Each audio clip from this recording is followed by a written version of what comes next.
अब आइए तीसरी बात की बात, ये भी छठे इमाम के हवाले से। इसका उन्वान जो आगा मुतहरी ने अपनी किताब दास्तान रास्तान के अंदर रखा वो है शोहरत अवाम। उर्दू ट्रांसलेशन का मुझे नहीं मालूम क्या मेरा ट्रांसलेटेड कोई टाइटल है, ये यही टाइटल रखा है, लेकिन फारसी के अंदर इसका टाइटल है शोहरत अवाम।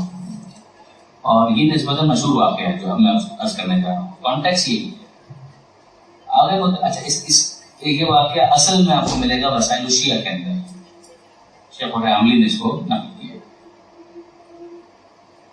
आगे मुतहरी फरमाते हैं कि छठे इमाम एक शख्स की शोहरत बहुत ज्यादा थी माशरे के अंदर, बहुत ज्यादा, क्या कहना उस शख्स का और ये और वो सारी चीजें। किस तरह की शोहरत थी?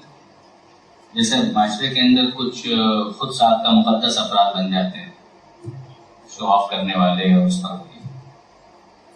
तो इमाम फरमाते हैं मैंने सोचा कि मैं इसको जरा ऑब्जर्व करूं कि क्या ऐसी बात इसके अंदर है कि लोग मुतासिर हो रहे हैं। तो लोग कई दफा बिला वजह भी मुतासिर हो जाते हैं, ये किसी ऐसी चीज से मुतासिर हो जाते हैं कि इंसाफन उससे मुतासिर होना नहीं चाहिए था। इमाम फरमाते हैं मैंने उसको ऑब्जर्व किया, मैंने देखा कि लोगों का हुजूम उसके साथ मौजूद है और लोग उसके साथ साथ चल रहे हैं, यहाँ तक कि लोगों का मजमा जो था वो छटा और वो अकेला हुआ।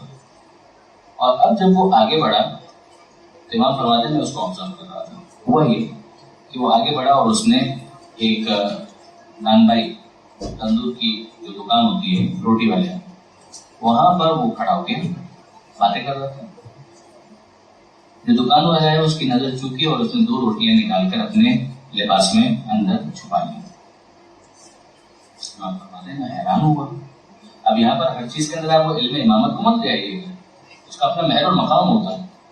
इमाम इस्तेमाल कर सकता है इल्म, लेकिन कब करता है ये एक सेपरेट इशू है। इमाम फरमाते मैं हैरान हुआ कि इस तरह से क्यों कर रहा है, जैसे ये रोटियां क्या चुराई है। इमाम फरमाते मैं सोचा कि हो सकता है कि ये पहले पेमेंट कर चुका हो या बाद में पेमेंट करने का इरादा हो, मगर अगर ऐसा था तो फिर नजर चूकने का इंतजार क्यों किया? तो ऐसा ना कि तो पहले से मामला था है कि भाई मैं बाद में पेमेंट करूंगा, अब मैं ले जा रहा हूँ तो उठाए और ले जाए। ये तो बाकायदा कि जैसे उसके नजर उस तरफ हुई और इसने 2 रोटियां निकाल के अपने लिबास में छुपा ली, तो ये क्यों किया इसने? अगला मरहला आगे बढ़ा। इमाम कहते हैं मैं उसको फॉलो कर रहा था और मैंने देखा कि वो आगे फल फरोश की दुकान पर, फ्रूट वाला, उसके पास गया और वहां पर भी उसने बिल्कुल यही हरकत की। 2 अनार जैसे उसकी नजर चूकी दुकान वाले की, उसने 2 अनार चुराए और अपने लिबास के अंदर रख दिए। बहुत हैरत हुई, क्या सिलसिला है, क्यों इस तरह से कर रहा है? अच्छा इमाम फरमाने मैं गया उसके पास और मैंने उससे सवाल किया, उसी से पूछूं कि भाई क्या सारा मामला था, तुम्हारी तो इतनी शोहरत है माशरे के अंदर, तुम क्या कर रहे हो? करीब पहुंचे, सलाम वालेकुम सलाम, और उसके बाद अब इमाम उससे पूछते तो भाई मैंने बहुत हैरत अंगेज बातें तुमसे मुशाहिदा की है और मैं चाहता हूं कि तुम उसके बारे में वजाहत कर दो ताकि मुझे पता चले कि क्या था इस सिलसिला। समझा कि क्या ऐसी क्या बातें आपने मुझसे मुशाहिदा की? इमाम तफसील बताते हैं मैंने देखा कि तुमने रोटी वाले से 2 रोटियां चुराई, आगे बढ़े फल वाले की दुकान से 2 अनार चुराए, आगे बढ़े। एक चीज मिस करके, ये दोनों चीजें चुराने के बाद एक मरीज के पास वो पहुंचा और एक मरीज को उसने वो दोनों चीजें यानी रोटियां भी और अनार भी, दोनों के दोनों उसको तीमारदारी करते हुए उसके हवाले कर दी, रोटी खाओ अनार खाओ तुम्हारा मरज अच्छा हो गया। इमाम फरमाते ये भी मैंने देखा कि रोटियां चुराई अनार चुराए और उसके बाद ले जाके तुमने एक मरीज को वो दोनों चीजें दे दी, दोनों रोटियां और 2 अनार। अब ये सवाल करता है कि मेरा ख्याल है कि तुम जाफर इब्न मोहम्मद हो।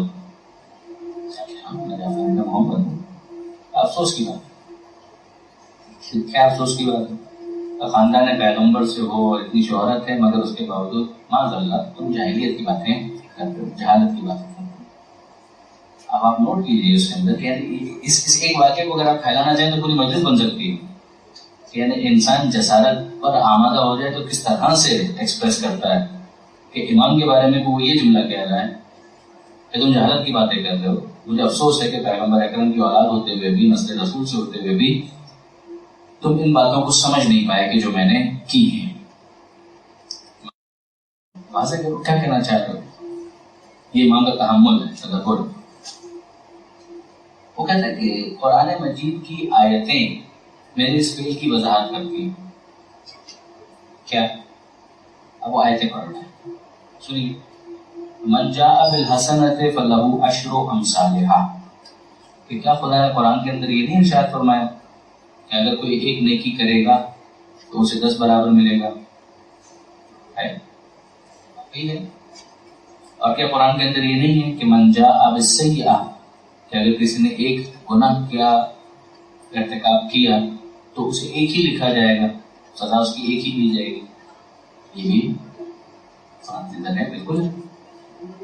اب جو میں نے کیا وہ تو بہت واضح ہے، سیدھا سیدھا. یعنی اگر آپ آج کی زبان میں کہیں کہ اکاؤنٹنگ کا معاملہ ہے، کیلکولیشن کرنی ہے، سیدھا سیدھا حساب کتاب، کیلکولیٹر لے دیا اور حساب کتاب کریں. اور اس نے کر کے دکھایا. وہ کیا کہتا ہے، وہ دیکھو کہ بھائی میں نے کیا کیا. میں نے 2 روٹیاں چرائی، 2 گنا ہوئے. 2 انار چرائے، 2 گنا ہوئے. 2 + 2 = 4. 4. یہ اکاؤنٹنٹ ہے. 2 + 2 = 4. اور پھر میں نے کیا کیا، ان چاروں کو لے جا کر ایک بیمار کو دے دیے. یہ نیکی ہو گئی. 4 × 10 = 40. 40 - 4 = 36. تو 36. اب اگر آپ بیلنس شیٹ دیکھیں تو کیا نکلے گا؟ بیلنس شیٹ کے اندر نکلے گا پروفٹ کے کالم کے اندر 36. لاس میں کچھ بھی نہیں، اس لیے کہ وہ 40 کے ساتھ ایڈجسٹ ہو گئے. تو نیٹ جو پروفٹ ہے وہ 36 پہ بھی بچ گیا. اب یعنی آپ اگر بالکل تھوڑا سا اس کے اوپر غور کریں کہ یہ اکاؤنٹنٹ ہے اور امام چارٹرڈ اکاؤنٹنٹ. اب امام آڈٹ کرتے ہیں اس کو، اور آڈٹ کرنے کے بعد اس کے سامنے جو رزلٹ ہے وہ پیش کرتے ہیں. امام نے بہت سخت جملہ استعمال کیا ہے. امام نے کہا سفیلت کا امک، تیری ماں تیرے ماتم میں بیٹھے. یہ کیا قرآن کے ساتھ کر رہے ہیں؟ یعنی قرآن مجید کی آیتوں کے ساتھ یہ حرکت ٹویسٹ کرنا. اس واقعے کو پھر امام نے بعد میں کہیں کوٹ کیا اور کہا کہ یذلون و یذلون، یہ ایسے افراد ہوتے ہیں جو قرآن کے ساتھ اس طرح مذاق اور کھلواڑ کرتے ہیں، خود بھی گمراہ ہوتے ہیں اور دوسروں کو بھی گمراہ کرتے ہیں. امام فرماتے ہیں سفیلت کا امک، تیری ماں تیرے ماتم میں بیٹھے. تو کیا کر رہا ہے قرآن کے ساتھ؟ یہ جو حساب کتاب تو بتا رہا ہے کہ یہ میں نے 4 گناہ کیے اور وہ 40 نیکیاں ہو گئی، وہ 40 میں 4 مائنس ہو گئی تو 36 بچ گئی. امام فرماتے ہیں کہ کیا تو نے قرآن کے اندر یہ نہیں پڑھا کہ انما یتقبل اللہ من المتقین، کہ اللہ تو صاحبان تقوی سے قبول کرتا ہے. امام فرماتے ہیں کہ جب یہ چوری ووری کرنے کے بعد تقوی کدھر رہا؟ تو نے 4 گناہ کیے، اس کے تو تجھے اعتراف ہے کہ تو نے 4 گناہ کیے. 2 روٹیاں چرائے، 2 انار چرائے. جس کو تو نیکی سمجھ رہا ہے وہ کیا ہے کہ ان 4 کو لے جا کر تو نے دے دیا اس بیمار کو. یہ تیرا مال تھا، یہ مال تیرا تھا. مال تیرا تھا ہی نہیں. مالک سے پوچھے بغیر اس کے مال میں تصرف کرنا یہ ایک اور گناہ ہے. 4 چیزیں جو نے چرائی یہ ایک گناہ ہوا. ان 4 چیزوں کو مالک کی مرضی کے بغیر کسی اور کو دے دیا، یہ 4 اور گناہ ہو گئے. As a result 4 + 4 = 8. یہ ہے گناہ، اور نیکی کے کالم میں کچھ بھی موجود نہیں ہے. یہ امپورٹنٹ ہے. اس موقع پر فقہ کی اہمیت خود سمجھ میں آتی ہے کہ اس طرح کی چیزیں کرنے سے شریعت کے ساتھ کھلواڑ نہیں کیا جا سکتا. کہ کوئی سمجھے کہ مثلا میں یہ کر دیا اور میں وہ رابن ہوڈ بننے کی اگر کوئی کوشش کرے کہ رات کو لوٹو اور لوٹا ہوا مال دن میں غریبوں میں تقسیم کر دو، تو اس کا مطلب یہ ہے کہ ہم نے بہت بڑا نیکی کا کام انجام دیا. اس طریقے سے تو دین کے ساتھ مذاق نہیں ہو سکتا. جتنا امپورٹنٹ مقصد کا پاکیزہ ہونا ہے اتنا ہی امپورٹنٹ راستے کا بھی پاکیزہ ہونا ہے. اگر مقصد پاکیزہ ہے کہ مثلا یہ ہے کہ میں بیمار کی مدد کروں، اپنے مال سے کروں، اپنی جیب سے کروں، خود کماؤ اور اس کے بعد اس کی مدد کرو، یا دوسرے سے ریکویسٹ کرو